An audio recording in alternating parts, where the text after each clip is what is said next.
losing Michael felt like losing a very close family member. And I just recently attended the BET Awards, which you'll read up, and it was interesting that everybody had their Michael story, and I have my Michael story. I don't really tell the story much because people don't want to believe the unbelievable. But Michael had always been an inspiring force in my life for years. When I was a kid, I remember we had, those albums. We had albums. My mother, I was born in '77. We had albums, and my mother used to play Michael Jackson, Prince, and Madonna all the time. Michael Jackson, Prince, Madonna, and other stuff, but Michael Jackson. I remember I heard his music, PYT, Billie Jean, Beat It, and I wanted to emulate Michael Jackson, so she bought me a Michael Jackson microphone, and I used to sing to the stereo and his music. Then I used to sing to it through the stereo, and then she bought me the glove, and then I saw him on television, and I thought he was the most dynamic thing I'd ever seen. And I remember as I grew older, I was infatuated with this star who was the biggest thing in the world. And I come from a little town up north by Sacramento. It's called Stockton. I know it's the worst place in the world, but my Michael story is this. I remember back in the 80s, and I can't remember if it was 88 or 89, or even around 80, 89. The first school shooting I had ever heard of happened at a school called Cleveland Middle School. And this was a school that was predominantly Asian populated. This man named Patrick Purdy rolled up in a station wagon at the side of the school, and he blew up his car.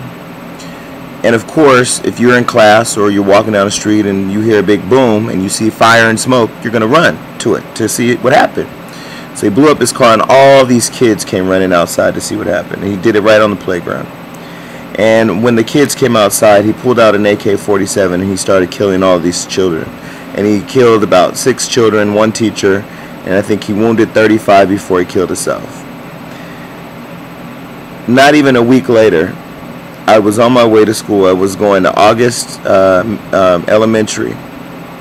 I turned on the radio at the time. KSTN was an AM station, 1420 AM. And they said Michael Jackson is on his way to the school to see the children. Didn't believe it. I was 10. Well, I ain't gonna tell you how old I was at the time, because then y'all will know how old I am.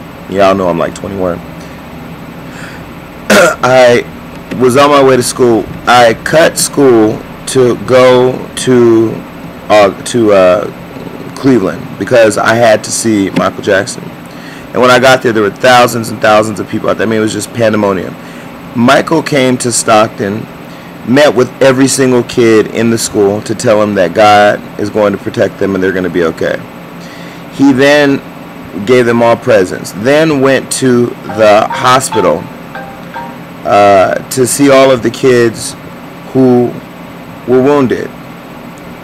He didn't just go and say hi and touch them and say, oh, I love you and all that. He paid for all their medical bills. Then Michael paid for all of the funerals of all of the people who were killed.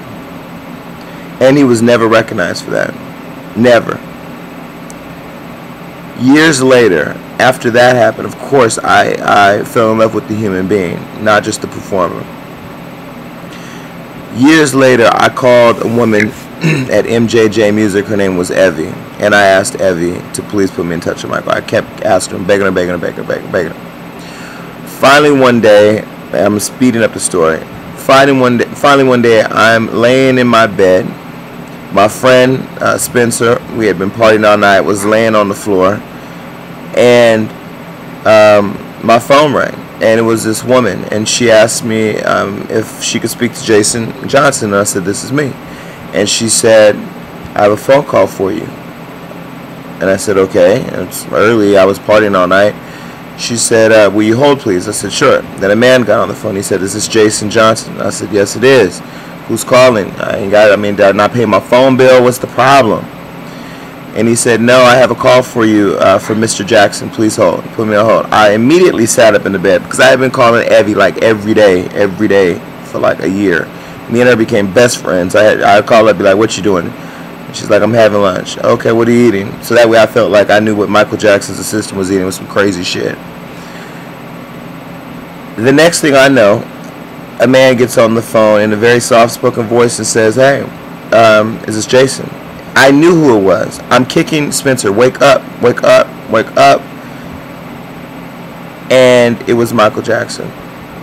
And we talked for about 10 minutes, and I always wanted to go and see him. I never got a chance to see him. But I just, from that moment, talking to Michael, he was an amazing person. I never got to meet him. I never got to touch him or talk to him in person. But his passing so suddenly at the age of 50, and I'm 19 years younger than that, brought a lot in perspective for me. Nothing you have, nothing you know, no one you know, nothing that you're going to do today is more important than loving yourself and loving the people that love you. Nothing. Nothing is more important than taking stock in what value you bring to the table in every social situation, every financial situation, every emotional situation, and making sure that that value is compensated and reciprocated by those you give it to. Nothing. Now I'm looking at this little motherfucker who sued Michael, saying that Michael fucked him, and he's coming forward saying that he lied for his father. They should have hanged that motherfucker by his nuts. Period. You should get your ass whooped. I don't even know what you look like. If I saw you on the street, I'll punch you in your fucking mouth. But I'm grateful for the fact that I lived in an era where I can tell people in the next generation about a man who touched millions of people without ever feeling their skin. Now I know that most of us are going to pass without having that type of impact. But at least we have the opportunity to sit front row in the stands of a man's life who, just because he breathed, made change. And I was on Twitter, and my friend Sean Andre, who is a phenomenal singer, producer, arranger, director, I don't know, photographer, motherfucker does everything, posted something that I thought had to accompany this video. And if you have 10-15 minutes, I don't remember how long it was a little long, please watch the video below this one, because it paid the right homage to a superstar who I believe deserved more time on this earth. So with that said, I thank y'all for listening to this video. I know it's a bit long, but I don't know, this is just you know, if I wanted to cry right now I could, but you know, I can't let y'all see my swag dip off into the land of tears. But anyway, thanks for watching, thanks for listening. Feel free to shoot me an email or something, alright? Peace.